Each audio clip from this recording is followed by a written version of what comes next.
chances are you don't know basketball as well as our guest today, Adam Zagoria. You can find his work on the New York Times, Forbes, several other media outlets, and I love, and you need to check out his blog, zagsblog.com, for a comprehensive rundown, full encapsulation of everything that is going on in basketball and tennis and more. Adam, thanks for doing this. Anytime, Brian. Thanks for having me, buddy. Yeah. So you cover basketball better than a Tony Bennett run defense, and you've been writing all about the accomplishments of other basketball players. Let me ask you this, though, turning it back on you, what was your defining moment as a basketball player? Well, I mean, I'm wasn't really much of a basketball player, Brian. I played backyard playground hoops with my neighborhood boys, and my best friend is 6'10". He went to Bucknell. He got dunked on by Derek Coleman in the NCAA tournament. So I lived vicariously through my friend Steve Lashinsky, who made the NCAA tournament, got dunked on by Derek Coleman. That is a very I'm more of a tennis and ultimate frisbee player, as many people know. Yes. Many skills, many talents from Adam Zagoria. And you have been breaking some news today, obviously, with the health and state of college basketball. And now you've spoken with Jamie Dixon of TCU. And what have you learned from him as far as what his thoughts are on a 2021 NCAA tournament? Yeah, I mean, I'll just preface this, Brian, by saying that, as I think a lot of people understand and know, sports is sort of the benefit, of a society that's functioning properly and that's healthy. It's kind of the icing on the cake of a society that's healthy and functioning. And, our society clearly is not right now, at the risk of, going down a road we don't want to go. I mean, we obviously have a serious health crisis in this country. The economy is not working as a result of that. And so as a result of all these things, as we all know, all sports are in jeopardy and in danger now.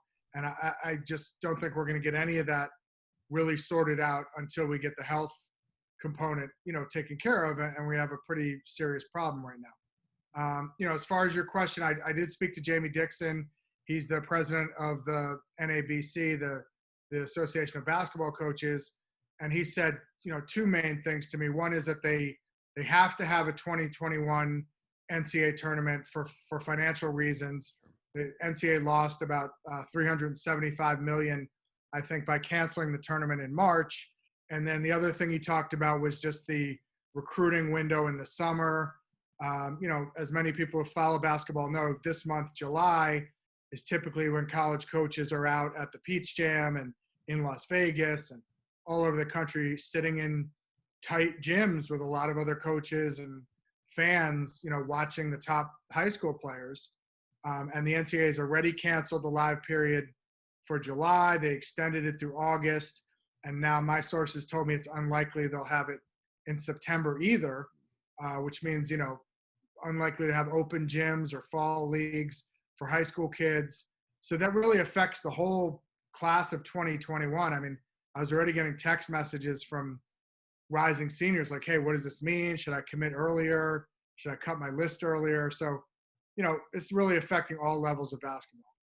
That's Adam Zagoria. You can follow him on Twitter at Adam Zagoria. I'm on Twitter at Bryan Fenley. And that work that you put out with Jamie Dixon and some of that news can be found on Forbes and Forbes Sports. So for all of our viewers and listeners, please check out his work through Forbes. I want to bring up the other comment too, Adam, from Jim Boeheim, and this was in a recent article that you had as well, where he was talking about, look, we've got to continue with college basketball even if we don't have a vaccine. And he pointed out the fact, Adam, that we just don't know when that's going to come, and that, yes, there's always going to be risk, but I guess in your words, Adam, you can at least attempt to minimize that risk.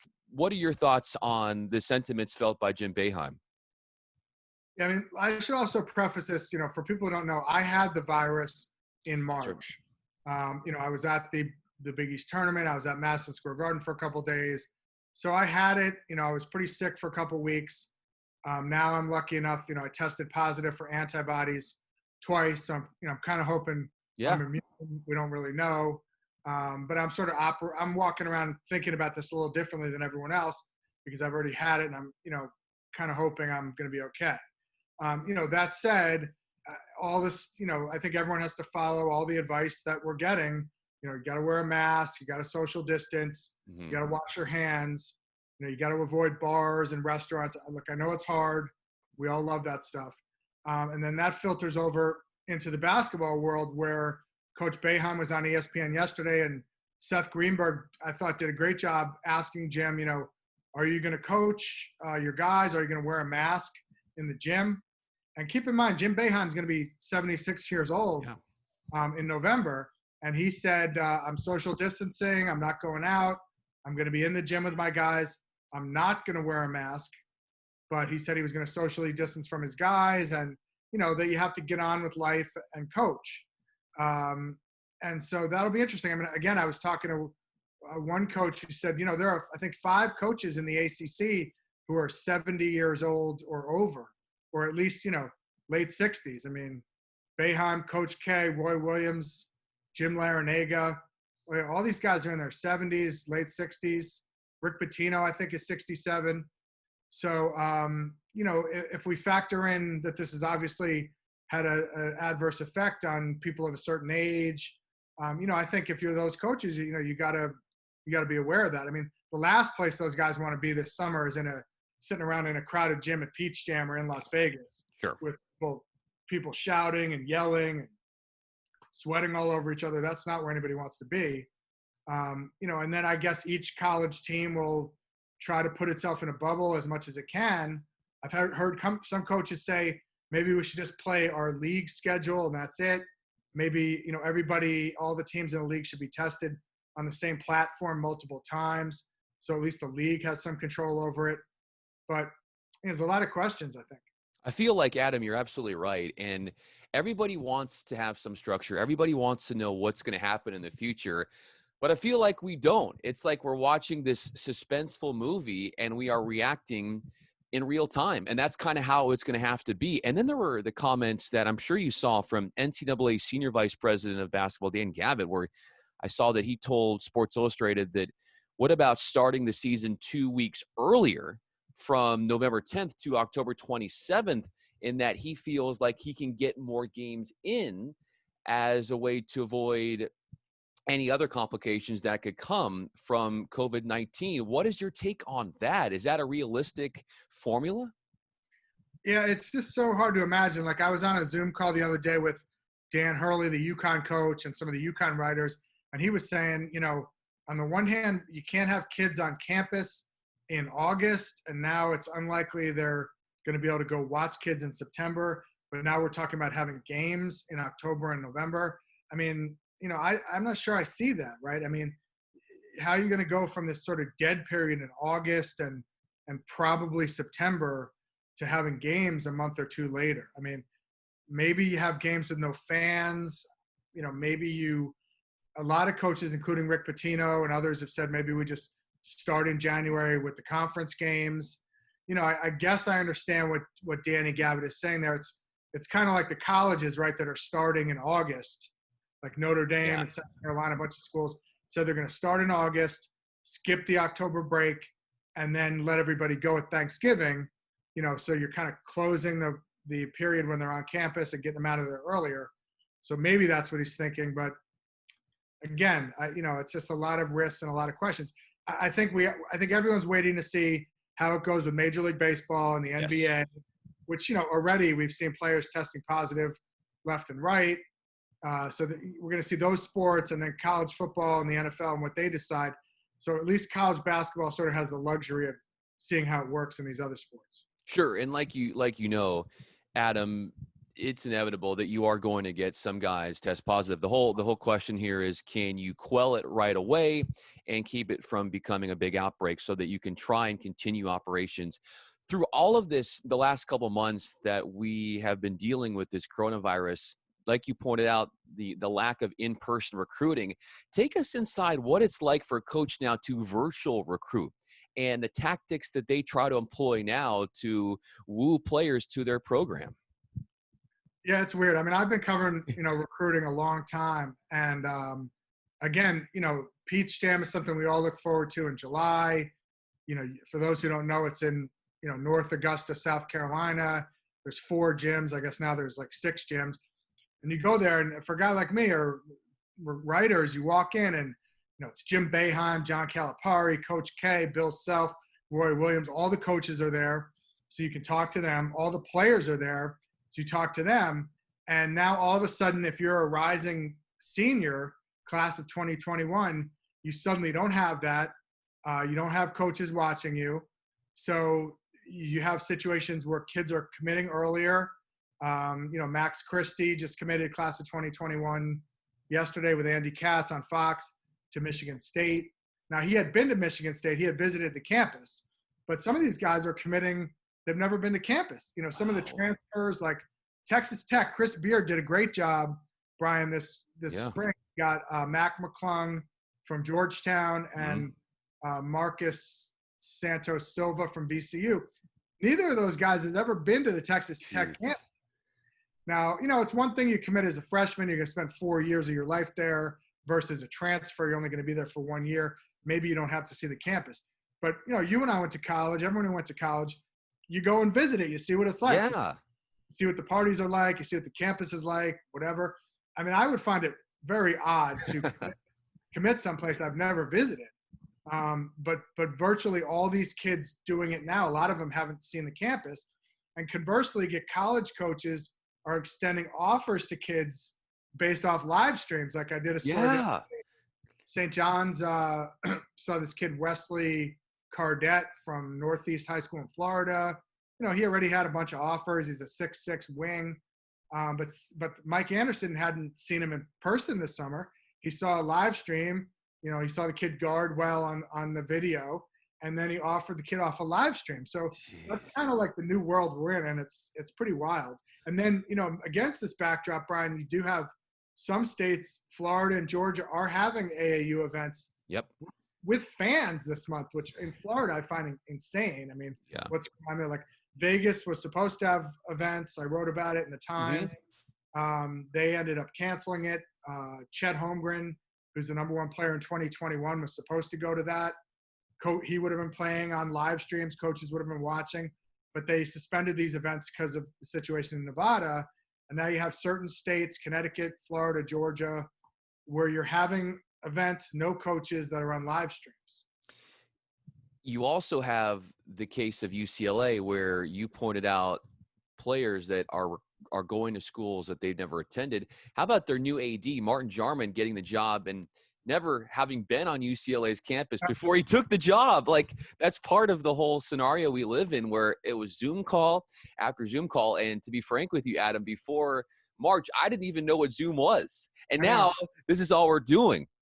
And what seems to be fascinating as well, Adam, is you're seeing the likes of some 5 stars that are showing some very genuine interest in HBCUs. We saw McCord Maker to Howard, and others are toying with the idea as well. How do you think that this could change the complexion of college basketball if we see more of these elite players going the HBCU route? Yeah, that's that was a big deal there. McCord Maker, he listed Kentucky, UCLA, Memphis. Let's be honest. There is some question about whether he's ever going to spend a single day on a college campus. There are some questions about his whole academic situation. I know some people have told me they don't think he'll ever spend a day in college. I also talked to the staff at Howard, and they're confident he will be eligible and he will play there. So regardless, it's a huge PR plus for Howard, especially in these times with the Black Lives Matter movement, George Floyd, everything that's going on in this country. To have these kids, committing or talking about committing to HBCUs is a big deal. And who knows? Maybe he goes to Howard. Maybe they make the NCAA tournament. Maybe they can make a run there. Imagine Howard beats Virginia or Villanova. Yeah, can you imagine? Wow. That would be a crazy story. You brought up the fact, Adam, and Adam Zagoria joins us. Follow him on Twitter at Adam Zagoria. I'm on Twitter at Bryan Fenley, that there could be a chance that we don't see McCord in college, because for one, you might see the reverse of the rule in that we have high school players going right back to the NBA. It seems, Adam, that is a likely trend that we're going to have, where the high school players will eventually get back to being able to go pro. What do you think, when you look back at this whole one and done thing, do you feel like that was kind of a mistake, or in retrospect, seemingly that it's going away from the reports, that it was probably not the best thing to do? I'm sorry. Could you just give me the last part of that again, Yeah, Brian? yeah, yeah. Do you think that the one and done rule will look back at it and say, because of the growing movement towards having high school players be able to go pro, it seems like in the next couple of years we're going to see that again? Does the one and done movement, does it seem like it was kind of a mistake in retrospect, or that it should have been addressed differently?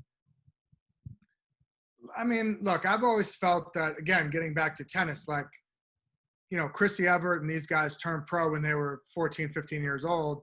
Nobody ever stopped tennis players or golfers from turning pro at a young age. It's only in, basketball and a couple other sports where you have this age limit, seems to be sort of artificially imposed. So I've always sort of thought, if you're LeBron or whatever, you have the talent to go straight out of high school, you should.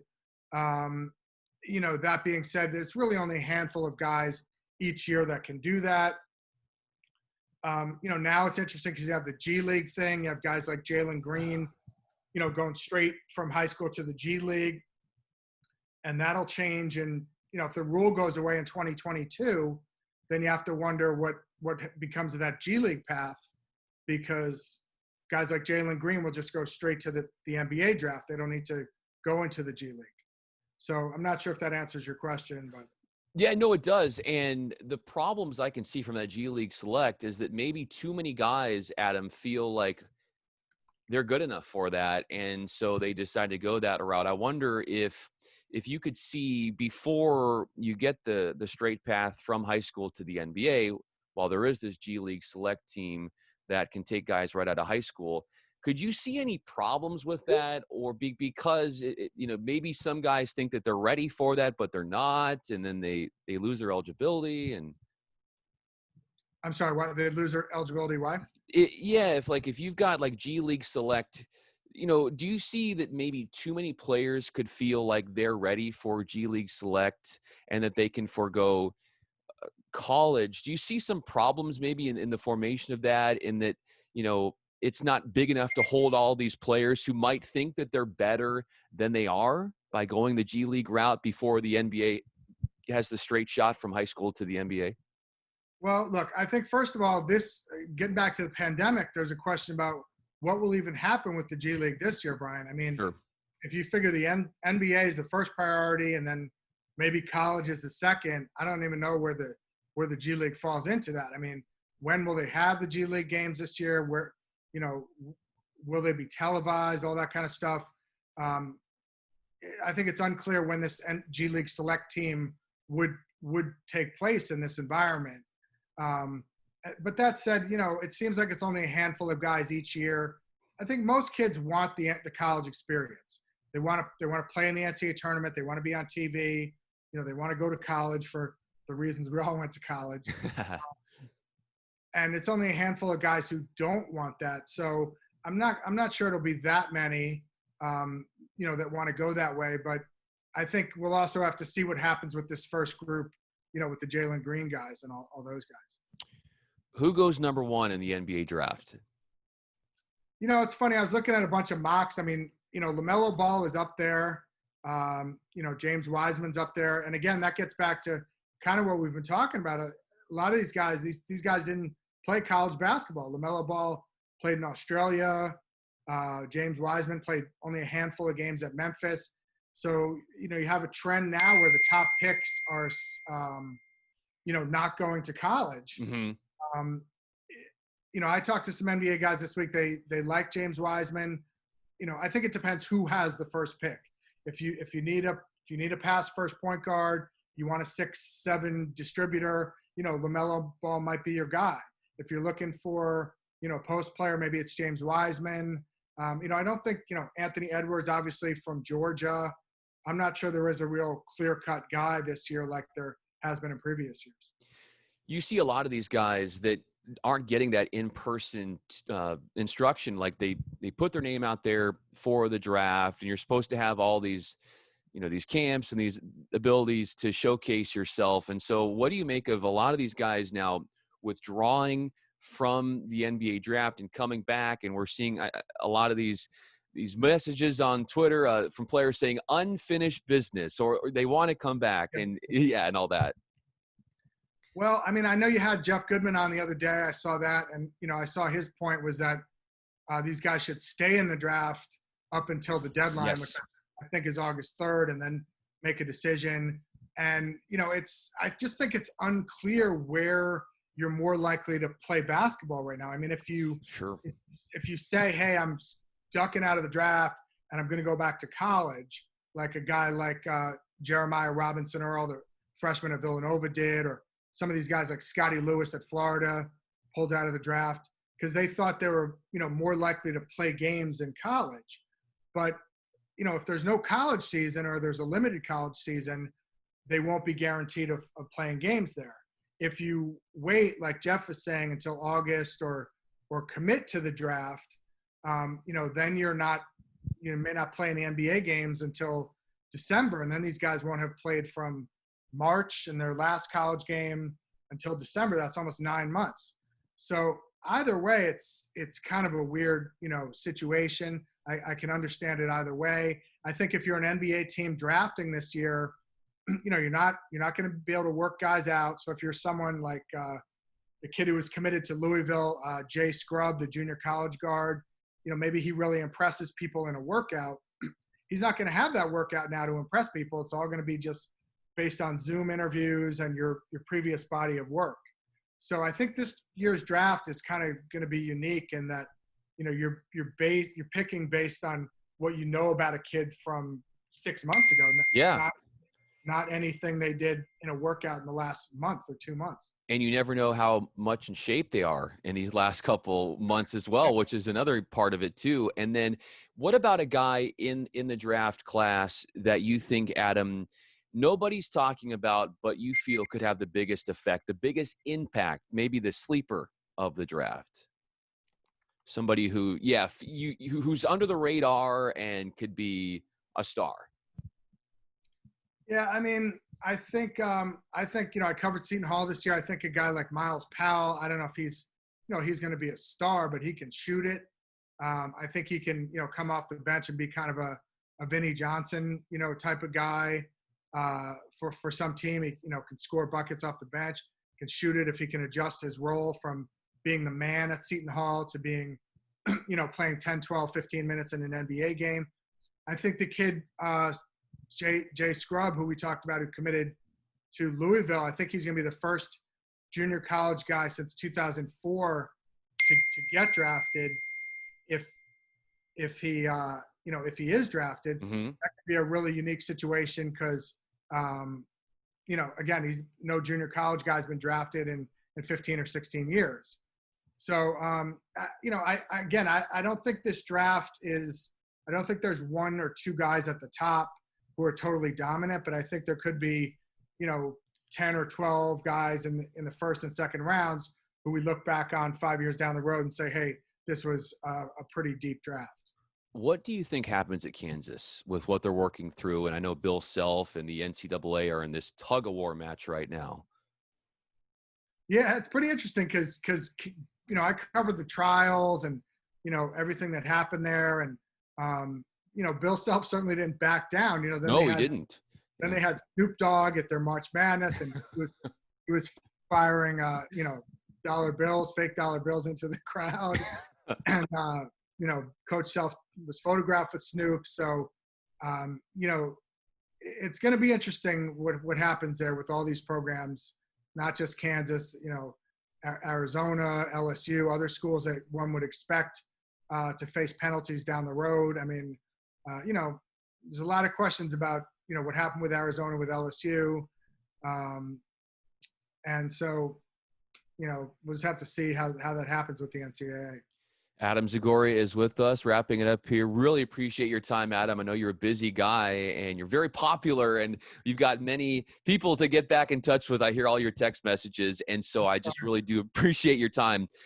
What about the NBA bubble and its viability? And then did you also see, and I know that Mark Stein had this tweet where it's not always going to be like this, but there was the photo that Troy Daniels took of the food that they gave him, and it looked like a middle school cafeteria lunch, and that created all sorts of outrage. But then Mark Stein says, well, hold on, that's not going to be forever. But what is your take on that? And then just what does this bubble need to do to survive and just see its season through?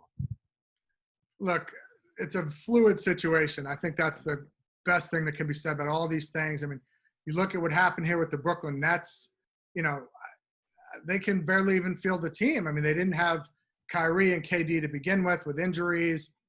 DeAndre Jordan, I think, tested positive. Now they've had Spencer Dinwiddie and Prince are both out. So it's like their whole roster is gone. Yeah. They're going to end up fielding a team full of G League guys, which I guess is good, for the G League guys and for the team to see them. But, if you have a team where 4, 5, 6 guys are infected, what happens if that happens with LeBron and AD and the Lakers? Sure. It's really going to affect the star power of the league. I know like a team from, I think, MLS, one of the teams that was supposed to be in the MLS tournament pulled out because they had 10 people test positive. Sure. And, with the food thing, yeah, that was funny. I think Mark Stein tweeted that the food was supposed to get better. Again, I'm interested in it from the media perspective. I saw, if you're an NBA reporter, typically you'd be covering these teams. I saw Malika Andrews on ESPN. The poor woman has to be in a bubble there for 3-4 months in Orlando. She had to wear a mask. She was talking about the different bracelets she had to wear. If they get within 6 feet of another person, the bracelet goes off. They get their temperature taken every day. So, God bless her. She's there reporting it, and Woj and the ESPN guys will be there reporting it. But I don't know too many reporters who would want to give up, 3.5 months of their life to go live in a bubble and live like that. And it's going to be, a couple weeks or even months, Adam, until players can have some family get clearance through the bubble. So you think about them being away from their family and not being around their girlfriends and wives and their children. So that's another challenge in this whole thing. And gosh, this was so fun, Adam. I really appreciate you doing this because I know how busy your schedule is. Adam Zagoria, you got to find his work on the New York Times, Forbes, many more other outlets. Most importantly, which I love, check if you consider yourself a basketball nut or even a tennis aficionado, go check out his website, zagsblog.com, for all the latest. And I'd love to do this again, Adam. This was a whole lot of fun. We got to talk some tennis next time. Yeah, we'll do another one just on tennis, Brian. Maybe when we get to the U.S. Open, let's Perfect. Let's do it.